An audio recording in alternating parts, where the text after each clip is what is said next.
My name is Julie, and I'm 30 years old.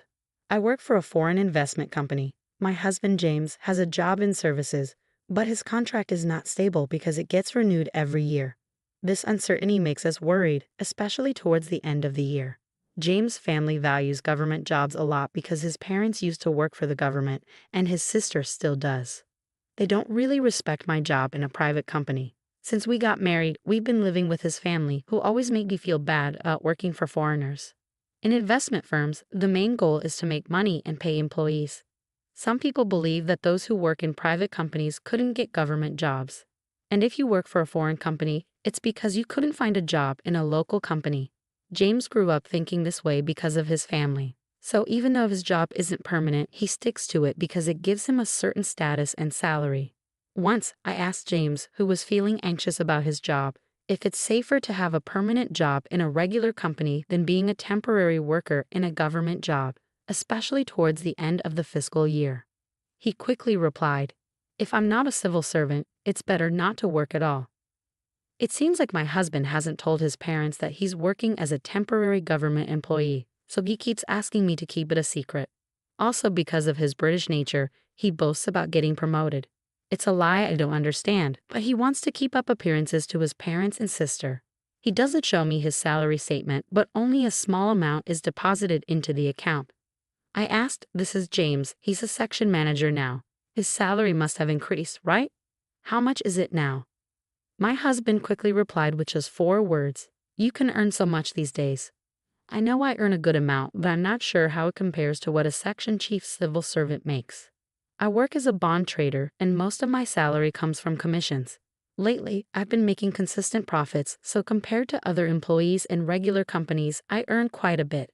When my husband mentioned the amount of money, my mother-in-law looked impressed, but she couldn't compare it to what people earned in her time. "But it seems James is doing well," she said proudly. His sister, who works at the city office, overheard our conversation. If he worked at the city office, he might be at the level of a division head. "Government jobs do pay well, don't they?" she commented. Seeing everyone's reactions, my husband looked even more uneasy. He seemed to regret bringing up my salary and swiftly changed the subject. "Let's not talk about salaries anymore. By the way, someone from the housing company visited recently. Are we considering renovations for this house?" He changed the topic. A sales rep from a housing company had indeed paid us a visit. Sensing my husband's train of thought, I decided to go along with the topic of home renovations. As for remodeling the kitchen, we were. But my mother-in-law cut me off abruptly, shouting, "Stay out of family matters. You're just a daughter-in-law. Keep quiet and do as you're told." She glared at me with a scared look. It seems like she's always unhappy with what I say and do. The main reason for her dissatisfaction seems to be that I'm not a government worker. She's particularly bothered by the fact that I manage my husband's salary and give him an allowance. My mother-in-law thinks my husband earns a lot, and she believes I control all of his money. But in reality, most of his salary goes towards his personal expenses, and our living costs are mostly covered by what I earn. As for my sister-in-law, she doesn't contribute anything to our expenses. You're taking money from an elderly couple who only have their pension. James earns a lot, so you're not struggling, right?" she says, without any intention of helping out. "Living in my husband's family home means we don't have to worry about paying rent, and we can manage with just my salary." But the atmosphere at home is undeniably tense. Unable to join the conversation about the housing company, I hurriedly cleaned up the kitchen after dinner. Neither my mother-in-law nor sister-in-law offered to help with the housework. After finishing my job, I rushed back home to cook, clean, and do laundry without a break. One good thing about working for a foreign company is that I don't have to work overtime as long as I do my job well. Being able to leave work on time is a relief. It helps me keep my work and personal life separate, and I don't have to bring work home, which is a big advantage. On his days off, my husband works on his computer at home. I worry if it's okay for him to bring work home and do it there. When I tried to ask him about it, he said, "I can't work overtime, and if I don't finish on time, I get in trouble." "Don't worry about it, it's not your concern." Ironically, I was the one being scolded. Lately, my husband has been in a bad mood, and he gets angry as soon as I try to talk to him. He even yelled at me when I asked about the housing issue. "It's none of your business. Didn't Mom tell you that already?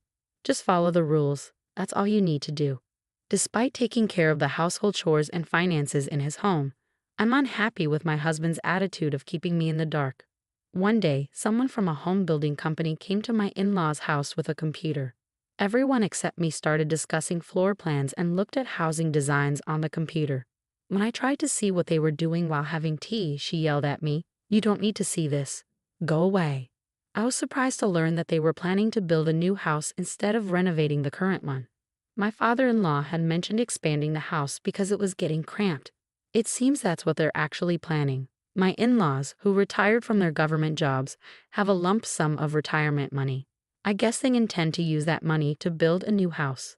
And since I moved in, they've been living on their pension without paying any living expenses, so they should have plenty of money.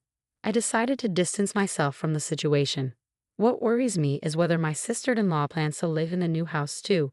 She's 28 years old and could get married, but there's been no talk of that, so I assume she'll be living in the new house. I dislike her as much as I do my mother-in-law because she never helps with any chores and is always complaining.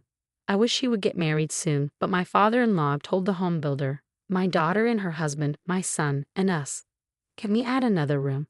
I want a house where all three households can live together." It was surprising to hear that my sister-in-law's husband might also live with us.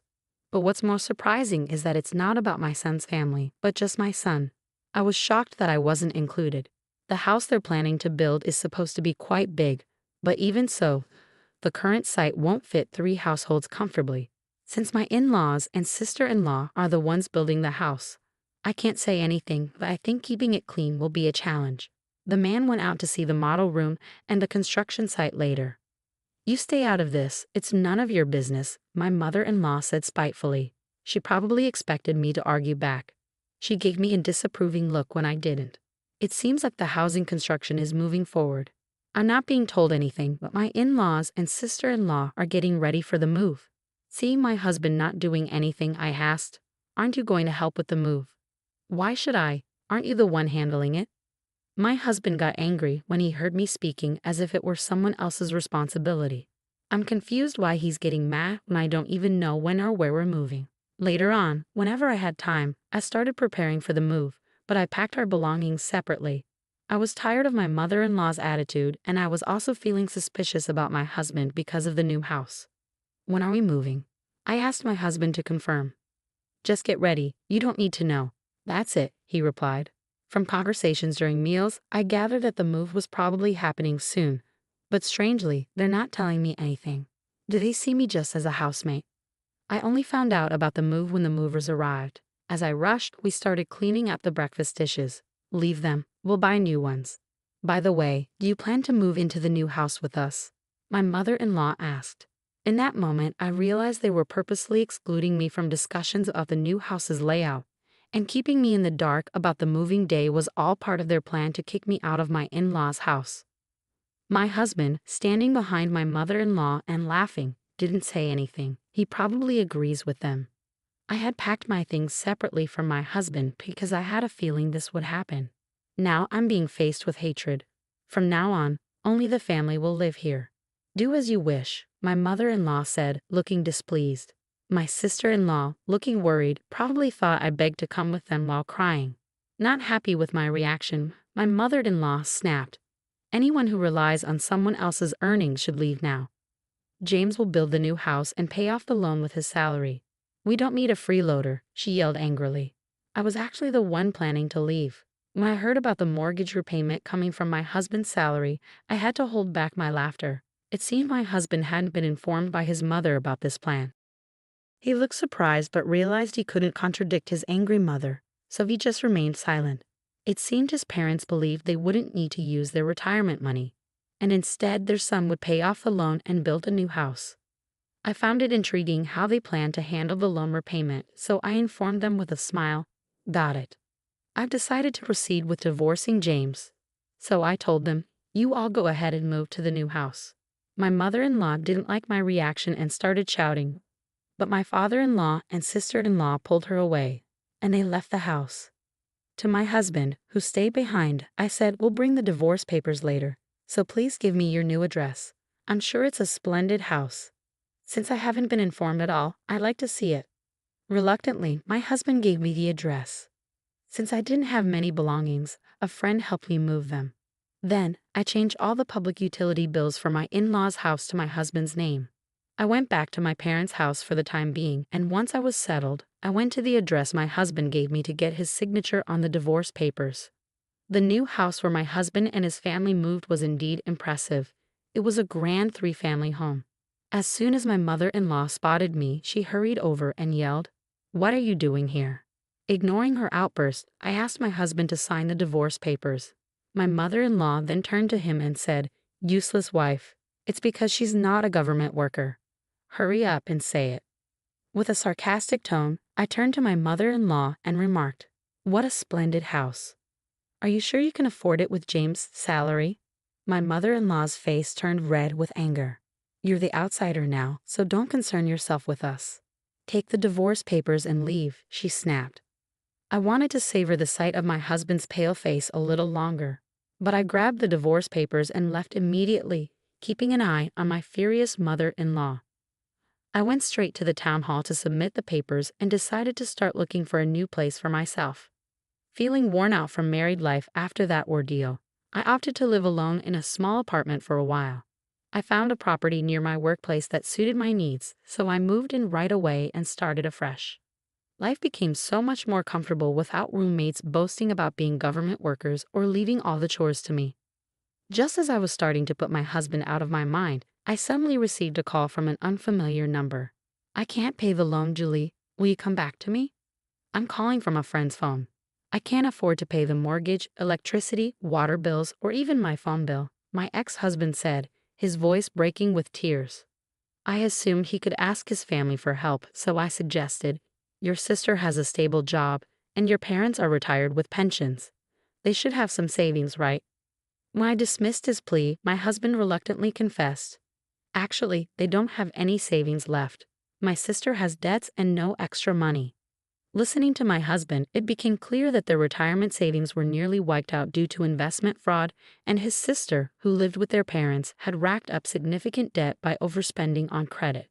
This proud family of civil servants had nothing to hide. While I was living with them, they might have been able to keep it under wraps. But now that they've moved to a new house, they seem to be struggling to manage their lives and reach out to me out of desperation. However, I had no intention of reuniting with them. I declined their plea and ended the call. After that, the phone rang numerous times, but I continued to ignore it until the calls eventually ceased. Later, when I visited their new house, I noticed a for sale sign. There happened to be someone from the housing company there, so I couldn't resist asking about the in-law family. It turns out they sold the house immediately after it was built, but they still had a remaining loan. The housing company representative also mentioned, "I was surprised by that family. Despite their boasting, they said they would sell right away if they couldn't repay the loan because our relative was a cosigner. It seems to have caused some trouble. It seems that because a relative cosigned their loan, that relative had to take on the debt. Once this became known, considering their past boasting about being civil servants, it appears they're now facing ostracism from their relatives. It's not surprising, really. They caused trouble for a relative who works in a private company by involving them as a cosigner." As I relaxed on my sofa at home, I couldn't help but laugh at the absurdity of imagining what my ex-husband and his family, who no longer had anyone to boast to about being civil servants and were now seen as a nuisance by their relatives, might be going through.